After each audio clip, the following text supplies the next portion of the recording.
الرحمن الرحيم.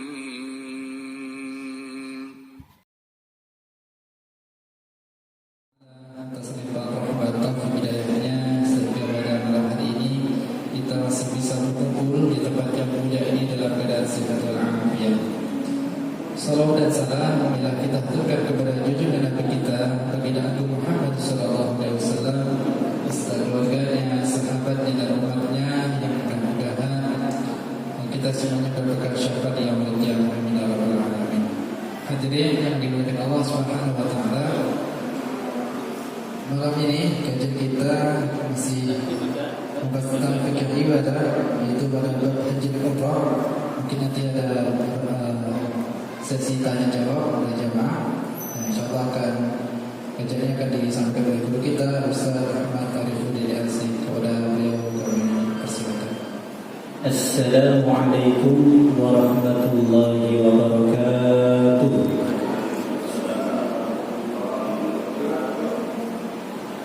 Alhamdulillahi rabbil alamin. Assalatu wassalamu ala ashrafil anbiya'i wal mursalin sayyidina Muhammadin wa ala alihi wa sahbihi ajma'in, amma ba'du. Rabbi shrah li sadri wa yassir li amri wahlul 'uqdatam min lisani yafqahu qawli. Allahumma la sahla illa ma ja'altahu sahla wa anta taj'alul hazna idza syi'ta sahla. Hadirin wal hadirat rahimakumullah, marilah kita bersyukur kepada Allah Subhanahu wa taala. Pada malam hari ini Allah Subhanahu wa taala mempertemukan kita kembali, mengumpulkan kita kembali dalam kondisi sehat walafiat. Allah Subhanahu wa taala berikan kita kekuatan untuk melaksanakan salat maghrib berjamaah pada malam hari ini. Mudah-mudahan salat maghrib kita diterima oleh Allah Subhanahu wa taala. Amin ya rabbal alamin. Hadirin wal hadirat rahimakumullah, pada malam hari ini insyaallah kita akan melaksanakan sesi tanya jawab yang berkaitan dengan haji dan umrah, yang mana pembahasan haji dan umrah dengan izin Allah telah kita selesaikan pada kesempatan yang lalu. Jadi alhamdulillah setiap malam Kamis kita bahas fikih ibadah, dimulai dari asy-syahadah, syahadatain, ya, kemudian as-salat, kemudian as-siyam, kemudian az-zakat, dan yang terakhir haji, ya. Haji fi baitillah, ila baitillah, sebagaimana hadis Nabi sallallahu alaihi wasallam, buniyal islamu ala khamsin. Islam itu dibangun atas 5 perkara. Yang pertama syahadati an la ilaha illallah, syahadat, wa anna Muhammadar Rasulullah, syahadatain, syahadat la ilaha illallah Muhammadur Rasulullah. Kemudian wa iqamis shalah, yang kedua mendirikan salat, wa ita'iz zakat, yang ketiga menunaikan zakat, wa hajjil baiti, kemudian haji ke Baitullah, wa shaumi Ramadan, dan yang terakhir puasa Ramadan.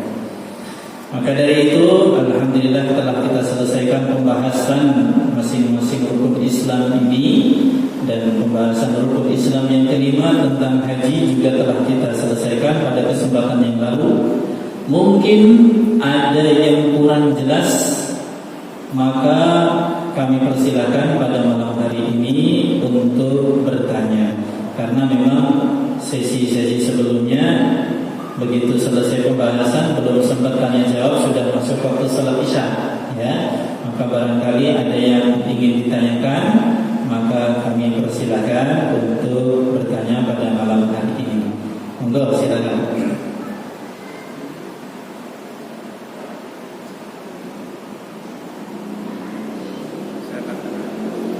Silakan, monggo mic-nya diperdekat.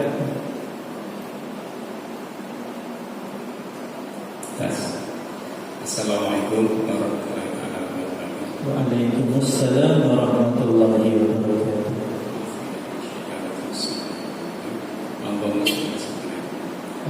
Ada satu pertanyaan. Iya. Kita ini mayoritas kalau kita amati di Indonesia barangkali atau setahu kita di Indonesia ya, setelah kita melihat dari fakta yang ada di lapangan mengenai haji maupun umroh, hampir tidak bisa dilakukan secara individu. Hampir rata-rata menggunakan giro travel atau pembimbing. Nah, kalau kita amati hampir setiap melakukan ibadah khususnya haji maupun umroh itu hukumnya gimana jadi ini? Kalau hanya mengikuti para mukallafnya atau pembimbingnya saja. Kadang-kadang kita lakukan dia hanya sebatas mengikuti saja, sedangkan hukumnya perintahnya berhaji maupun umroh ini kan sebagaimana melakukan ibadah-ibadah lain, baik saum maupun sholat. Kalau kita dari rangkaiannya dari awal sampai akhir itu hampir rata-rata mengikuti pembimbing atau mutawif. Mungkin ada memberikan pencerahan bagi kami yang masih minim ilmu kita. Jazakallahu khairan. Assalamualaikum warahmatullahi wabarakatuh. Waalaikumsalam warahmatullahi wabarakatuh. Terima kasih atas pertanyaannya yang sangat bagus ya, realistis dengan kondisi yang ada di zaman sekarang ya. Dalam pelaksanaan haji ataupun umroh, karena urutan-urutan ibadahnya cukup banyak dibandingkan ibadah-ibadah yang lain. Kalau sholat diawali takbiratul ihram, diakhiri salam ya. Kalau puasa dimulai sejak terbitnya fajar sampai tenggelamnya matahari. Kemudian teknis pelaksanaannya, rukun-rukunnya, sunnah-sunnahnya itu relatif lebih sedikit dibandingkan pelaksanaan haji maupun umroh. Maka dari itu ya, adanya biro ataupun travel itu untuk memudahkan bagi yang kesulitan ataupun tidak paham ya bagaimana teknis pelaksanaannya, agar pelaksanaan haji dan umroh itu tetap sah meskipun tidak menguasai tata caranya ya, karena memang pembahasannya cukup panjang lebar ya, sebagaimana yang kita bahas ini. Nah, ini saya ringkas saja ada 14 halaman. Ini saya sudah ringkas hanya poin-poin saja ya. Kalau kita melihat langsung di kitabnya ya, tentu saja bisa lebih banyak dari ini. Ini saya ringkas poin-poinnya saja, itu 14 halaman ya. Maka untuk memudahkan kaum muslimin yang mungkin tidak sempat atau tidak begitu memahami kaifiyah atau tata cara haji dan umroh ini, maka adanya biro, adanya travel itu untuk memudahkan. Dan apabila pelaksanaannya sudah memenuhi kriteria pelaksanaan haji dan umroh yang sah, maka haji dan umrohnya pun sah, meskipun hanya dengan mengikuti.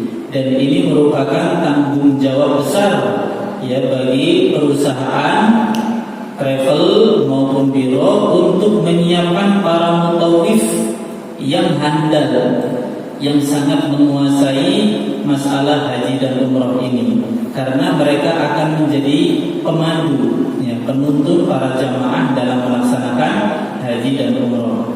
Akan tetapi meskipun demikian, meskipun hukumnya sah, akan tetapi alangkah baiknya agar setiap calon jamaah haji maupun umroh itu belajar terlebih dahulu. Bahkan kata Al-Imam Al-Ghazali ya, kata Al-Imam Al-Ghazali yang dikutip di dalam kitab Al-Fiqhul Manhaji, belajar fikih haji dan umroh hukumnya wajib bagi yang ingin berangkat haji dan umroh. Artinya kalau misalnya sebentar lagi mau berangkat, sepekan lagi mau berangkat haji, atau sepekan lagi mau berangkat umroh, kata Al-Imam Al-Ghazali, maka dia wajib hukumnya belajar tata cara haji dan umroh. Akan tetapi mungkin ada dari kalangan kaum muslimin yang baru diberi kesempatan oleh Allah Subhanahu wa taala melaksanakan haji dan umroh di saat usianya sudah tua renta, sehingga tidak memungkinkan lagi untuk belajar secara detail, ya. Maka apabila dia mengikuti panduan dari mutawif, ya, asalkan panduannya itu panduan yang benar, maka hajinya dikatakan sah, umrohnya pun sah apabila mengikuti, tapi yang diikuti adalah benar sesuai dengan tuntunan Rasulullah sallallahu alaihi wasallam. Demikian jawaban dari kami, wallahu a'lam bishawab. Silakan apabila ada pertanyaan yang lain.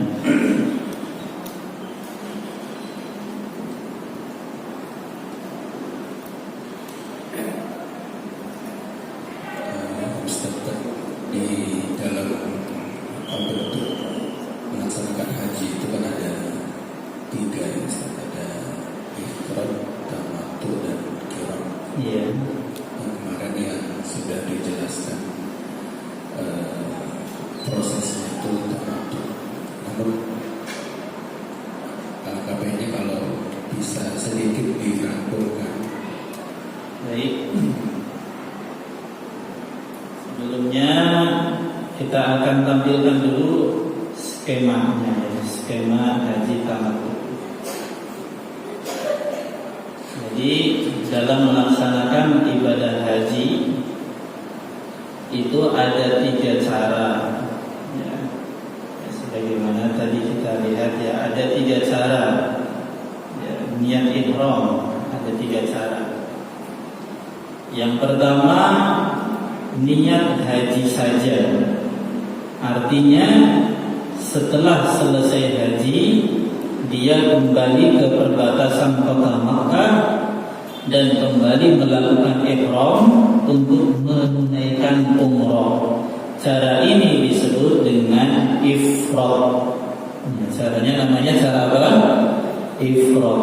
Nah, artinya melaksanakan haji dulu sampai selesai, baru kemudian umrah. Ada cara yang kedua. Cara yang kedua kebalikan dari cara yang pertama, yaitu niat umrah saja pada saat ihram yang pertama. Artinya setelah selesai umrah, dia kembali ke perbatasan kota Makkah dan kembali melakukan ihram untuk menunaikan haji. Cara ini disebut dengan cara tamattu'. Caranya namanya apa? Tamattu'. Adapun yang ketiga, berniat haji dan umrah sekaligus. Cara ini disebut qiran. Namanya apa? Qiran. Nah, cara yang paling mudah dan paling ringan dan paling sering dilaksanakan oleh kaum muslimin, khususnya kaum muslimin dari Indonesia, adalah cara yang kedua. Kita akan bahas bagaimana skemanya dan nanti kita akan bandingkan dengan cara yang nomor 1 dan cara yang nomor 3. Skemanya, urutan-urutannya adalah yang pertama umrah dulu, menyelesaikan umrah dulu, baru kemudian haji. Dan ini dilaksanakan di bulan-bulan haji. Bulan-bulan haji itu ada 3 ya. Yang pertama bulan Syawal, kemudian Dzulqa'dah, kemudian Dzulhijjah. Nah, ini bulan-bulan haji. Selain 3 bulan ini tidak sah hajinya. Ini namanya miqat zamani. Namanya apa? Miqat zamani. zamani, yaitu waktu yang digunakan untuk melaksanakan ibadah haji. Selain 3 bulan ini, maka hajinya tidak sah. Tidak ada ibadah haji di bulan Muharram, tidak ada. Ya. Sedangkan miqat zamani untuk umroh itu sepanjang tahun. Sepanjang tahun kecuali 3 bulan tadi bagi yang melaksanakan ibadah haji.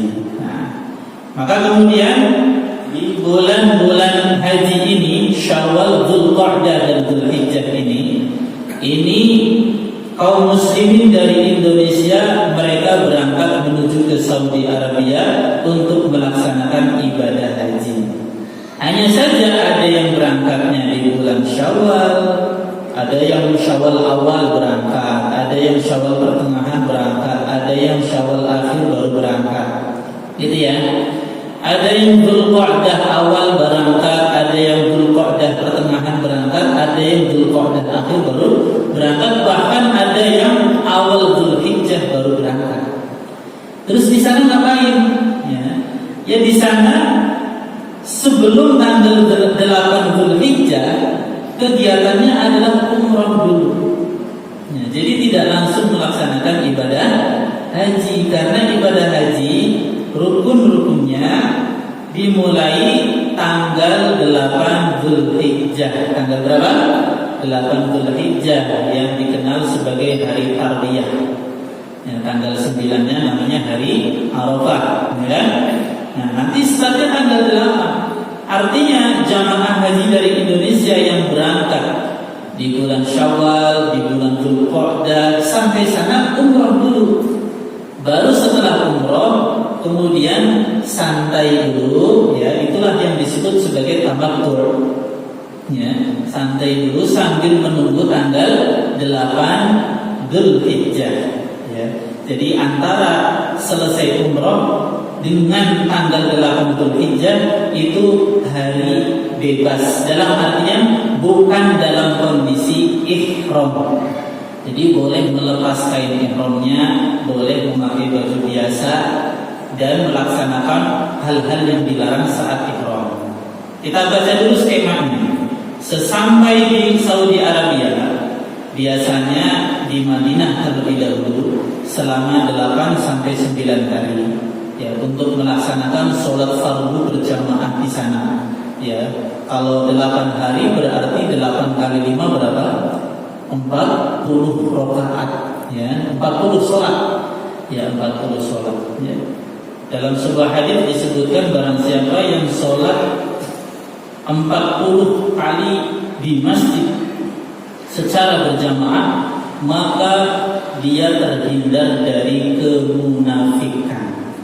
Apalagi masjidnya Masjid Nabawi. Nah, maka ini keutamaan yang pertama yang berangkat lebih awal, ya. Jadi bisa berangkat menetap di Madinah dulu selama 8 sampai 9 hari. Dia bisa sholat fardu berjamaah di sana, menikmati suasana Masjid Nabawi, berziarah ke makam Rasulullah, berziarah ke makamnya Abu Bakar, ke makamnya Umar, ke pemakaman Baqi, ya, dan juga tempat-tempat bersejarah, ada Gunung Uhud dan lain sebagainya. Ya, semuanya dapat dilaksanakan di Madinah. Ya. Kemudian setelah dari Madinah 8 hari atau 9 hari, kemudian berangkatlah menuju ke Mekkah untuk melaksanakan umrah dan haji. Jadi umrah dulu, kemudian dilanjut dengan haji. Maka perjalanan menuju ke Mekkah tentu saja harus berhenti dulu di sebuah tempat yang namanya Bir Ali. Namanya apa? Bir Ali atau Dzul Hulaifah. Di tempat ini kaum muslimin harus meniatkan umrah. Ya, dan ini merupakan hal yang wajib. Kalau misalnya sudah lewat dari Dzul Hulaifah, maka dia telah meninggalkan kewajiban. Nah, maka dia harus membayar denda, ya, kalau meninggalkan kewajiban. Melaksanakan ihram umrah di Dzul Hulaifah, mandi, ya, kemudian setelah mandi memakai wangi-wangian. Setelah memakai wangi-wangian, mengenakan kain ihram yang hanya 2 kain. Yang bawah namanya yang atas namanya rida. Hanya 2 kain ini, tidak boleh lebih. Tidak boleh menggunakan, mohon maaf, celana dalam, tidak boleh menggunakan peci, tidak boleh menggunakan topi, tidak boleh mengenakan imamah. Hanya 2 kain ini saja. Kemudian meniatkan untuk umrah, labbaik Allahumma umratan. Ya, meniatkan untuk umrah. Dan banyak sekali larangan-larangannya, di antaranya tidak boleh berhubungan suami istri, tidak boleh kemudian berjumpa dengan istri, kemudian tidak boleh mencukur rambut, tidak boleh mengenakan wangi-wangian pada kain ihram dan lain sebagainya. Kemudian sesampai di Mekah, kemudian melaksanakan tawaf. Ya, biasanya mampir ke hotel dulu ya, mampir ke hotel, tidak boleh berganti baju, tidak boleh ya. Karena masih dalam kondisi ihram, ya tidak boleh ganti baju. Kemudian melaksanakan tawaf, yaitu mengelilingi Ka'bah sebanyak 7 kali. Startnya dari Hajar Aswad. Kalau melewati Hajar Aswad baru start, maka putaran pertama tidak dihitung. Ya, baru dihitung 1 putaran pertama apabila startnya dari Hajar Aswad. Ya, berputar, posisi Ka'bah di sebelah kiri, ya artinya berputar mengelilingi Ka'bah, Ka'bahnya ada di sebelah kiri. Kemudian disunahkan agar ketiak yang kanan itu terlihat, ya. Kemudian ketika sampai pada rukun Yamani, ya, maka kemudian mengusap rukun Yamani. Kemudian sesampai pada Hajar Aswad, maka disunahkan mengusap Hajar Aswad dan menciumnya. Karena hal ini disunahkan dan dilaksanakan oleh Rasulullah SAW. Pada 3 putaran yang pertama disunahkan untuk lari-lari kecil, khusus untuk laki-laki yang tidak sakit. Ya, pada 3 putaran pertama disunahkan untuk lari-lari kecil. Putaran keempat sampai ke-7 itu jalan normal seperti biasa. Lari-lari kecil ini namanya adalah romal. Namanya apa? Romal. Kemudian setelah tawaf selesai, disunahkan untuk sholat 2 rakaat di belakang Hijr Ismail, di belakang Maqam Ibrahim. Ya, kemudian meminum air Zam-Zam, kemudian dilanjutkan sa'i. Sa'i ini berjalan dari Safa ke Marwah. Safa itu bukit, ya. Safa itu bukit, Marwah itu juga bukit, 2 bukit kecil. 2 bukit kecil yang pelaksanaannya dalam rangka mengenang perjuangan Ibunda Siti Hajar ketika hendak mencari air untuk putranya yaitu Ismail alaihissalam, yang waktu itu kondisinya masih dalam kondisi padang pasir yang sangat kering, kerontang, tidak ada kehidupan. Ya, ini melaksanakan sa'i sebanyak 7 putaran juga. Berapa putaran? 7 putaran. Dari sa'i menuju ke Marwah dihitung 1. Dari Marwah ke sa'i dihitung 2. Kemudian kembali lagi dari Safa ke Marwah, kemudian 3, dari Marwah ke Safa 4, dan seterusnya. Maka berakhirnya pada Marwah. Ya. Setelah sa'i selesai, kemudian melaksanakan yang namanya tahallul. Melaksanakan apa? Tahallul, yaitu memotong sebagian rambut, minimal 3 helai rambut dipotong. Setelah tahallul selesai, ya maka ihramnya pun selesai. Inilah nikmatnya cara tamattu. Begitu selesai tahallul, itu sudah boleh berganti baju, sudah boleh melakukan hal-hal yang dilarang saat ihram. Ya, boleh mencukur rambut, boleh kemudian memakai wangi-wangian pada pakaian, bahkan boleh berhubungan suami istri bagi yang haji bersama istri, dan kemudian menetap di Mekah sampai tiba datang tanggal 8 Dzulhijjah. Nah, inilah yang membedakan dengan cara-cara yang lain, ya. Jadi cara tamattu setelah tahallul itu bisa natamatta. Artinya natamatta, ya, tamattu itu bernikmat-nikmat. Artinya bersantai, ya. Akan tetapi tetap melaksanakan sholat berjamaah, tetap memperbanyak doa dan zikir, dan tetap menghindari maksiat-maksiat. Kemudian di tanggal 8 ya singkatnya ya, kemudian dari tanggal 8 ini pergi ke Mina ya. Kemudian setelah dari Mina tanggal 9 wukuf di Arafah, kemudian mabit di Muzdalifah, tanggal 10 kemudian Jumrah Aqabah, kemudian setelah Jumrah Aqabah kemudian hadiyu yaitu menyembelih kurban, kemudian tahallul yang pertama itu tahallul tapi tidak sampai menggundul ya. Ini setelah tahallul ihram masih ada tahallul lagi ya di sini. Kemudian setelah tahallul ini tawaf haji, kemudian sa'i haji, kemudian mabit di Mina, kemudian lempar 3 jumrah, dan yang terakhir adalah tawaf wada. Dari tanggal 8 sampai berakhir di tawaf wada ini itu sama, baik yang cara tamattu' ataupun cara ifrad ataupun cara qiran itu sama dari tanggal 8 sampai tawaf wada. Bedanya apa? Kalau cara tamattu tadi diawali umrah dulu.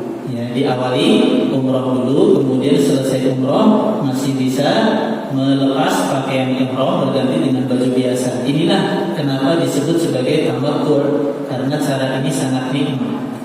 Ya. Adapun cara yang ifrad, ya, kita lihat cara ifrad, niat haji saja setelah selesai haji dia kembali ke perbatasan kota Mekah dan kembali melakukan ihram untuk umrah. Ini bagi yang datang ke Mekah pas di tanggal 8 atau di tanggal 7-nya. Ya, datang ke Mekah pas di tanggal 7 atau di tanggal 8 sehingga baru datang langsung melaksanakan ibadah haji terlebih dahulu. Tentu saja setelah mengambil miqat ya, setelah ihram, maka kemudian haji dulu, selesai haji baru kemudian melaksanakan umrah. Adapun cara yang ketiga, berniat haji dan umrah sekaligus, yang dinamakan dengan cara qiran. Ini agak mirip dengan cara tamattu. Bedanya, kalau tamattu setelah tahallul ini jaraknya lama sehingga dia bisa santai dulu di sini. Adapun cara qiran itu biasanya jaraknya tidak terlalu lama, ya datangnya mungkin sudah mepet-mepet ya, sehingga setelah selesai tahallul dia masih dalam kondisi ihram. Ya, dan ini pun berlaku bagi yang ketika meniatkan dari Bir Ali atau dari Dzul Hulaifah langsung meniatkan untuk ihram umrah dan haji sekaligus. Maka kalau niatnya sudah ihramnya untuk umrah dan haji sekaligus, maka begitu selesai tahallul dia masih tetap pakai pakaian ihram, tidak boleh berganti dengan baju biasa, dan dia tetap tidak boleh melakukan larangan-larangan ketika ihram sampai selesai melaksanakan ibadah haji. Bayangkan, setelah melaksanakan umrah sampai tahallul tetap berpakaian ihram dan tidak boleh melakukan larangan-larangan ketika ihram sampai dilanjut tanggal 8 hingga selesai haji. Ini bagi sebagian orang tentu saja hal yang berat, makanya sering dikatakan bahwasanya cara qiran adalah cara yang paling berat. Karena apa? Karena niat ihramnya dari awal sudah langsung untuk umrah dan haji, sehingga selesai tahallul itu tetap menggunakan pakaian ihram, tidak boleh pakai baju biasa, tidak boleh pakai wangian, dan seterusnya sampai tanggal 8 melaksanakan ibadah haji sampai selesai. Ya, baru kemudian dia boleh melepas pakaian ihramnya. Itulah gambaran singkat perbedaan 3 cara haji ini. Dan cara yang kedua adalah cara yang paling mudah, cara yang paling ringan, dan cara yang paling sering dipakai oleh kaum muslimin dari Indonesia. Adapun mengenai gambaran tadi ya, Itu kan tadi kita baca skemanya ya. Kalau gambaran secara umumnya atau lebih detailnya bisa kita lihat di sini ya. Kita baca singkat saja. Gambaran pelaksanaan kegiatan haji tamattu ya. Nah, ini kalau melaksanakan haji tamattu tadi sudah ada gambaran skemanya dan ini gambaran agak detailnya. Yaitu sesampai di bandara menuju ke Madinah, menetap kurang lebih 8 hari untuk sholat 5 waktu di sana dan ziarah ke makam Rasulullah sallallahu alaihi wasallam. Kemudian menuju ke Mekah, singgah di Dzulhulaifah atau Bir Ali sebagai miqat makani. Maaf bukan zamani, miqat makani. Miqat makani itu miqat yang tempat ya, tempat batas awal untuk melaksanakan ihram. Kalau zamani itu waktunya, tapi kalau makani itu tempatnya. Kemudian niat ihram. Nah, niat ihramnya langsung ambil niat yang kedua ya, karena kita sedang membahas yang tamattu, yaitu niatnya umrah saja. Labbaik Allahumma umratan. Ya, niatnya itu saja. Kemudian setelah itu kemudian sesampai di Mekah, nah, ini jaraknya ya. Kemudian melanjutkan perjalanan ke Mekah. Sesampai di Mekah melakukan tawaf, sa'i dan tahallul. Setelah selesai tawaf, sa'i dan tahallul, menetap di Mekah untuk sholat 5 waktu di sana hingga tanggal 8 Dzulhijjah. Begitu masuk tanggal 8 Dzulhijjah, maka yang dilakukan adalah ibadah haji ya, ibadah haji. Yang pertama di tanggal 8 niat ihram haji, kemudian berangkat menuju ke Mina dan ini hukumnya sunnah. Kemudian bermalam di Mina pada malam 9 Dzulhijjah. Ya, malam 9 Dzulhijjah itu bermalam di Mina. Kemudian pagi harinya di tanggal 9 Dzulhijjah, di sini kita sedang berpuasa sunnah Arafah. Di sana ya, setelah sholat subuh mereka berangkat dari Mina menuju ke Arafah. Boleh juga langsung dari Mekah ke Arafah tanpa bermalam di Mina, karena bermalam di Mina hukumnya sunnah. Kemudian disunnahkan untuk mampir di Masjid Namirah, yang ini merupakan perbatasan antara Mina dan Arafah, untuk melaksanakan sholat zuhur dan asar secara jamak takdim. Jadi sholat zuhur dan sholat asarnya dikerjakan di Masjid Namirah secara jamak takdim. Setelah selesai sholat jamak takdim zuhur dan asar, barulah kemudian masuk ke wilayah Arafah hingga terbenam matahari. Dan ini merupakan rukun haji. Merupakan apa? Rukun haji. Bedanya rukun dengan wajib apa? Kalau rukun, kalau ditinggal itu hajinya tidak sah. Ya, tidak ada haji tanpa wukuf di Arafah. Akan tetapi wajib haji kalau ditinggal itu masih boleh apabila membayar dam atau membayar denda. Kemudian kegiatannya di Arafah memperbanyak doa dan zikir selama wukuf di Arafah. Itu tanggal 9. Nah, kemudian begitu terbenam matahari di tanggal 9, artinya sekarang di Indonesia melaksanakan apa? Takbiran malam Idul Adha dan seterusnya ya. Ini merupakan ritual ibadah haji yang insyaallah apabila memungkinkan kita akan lanjutkan di kesempatan berikutnya ya.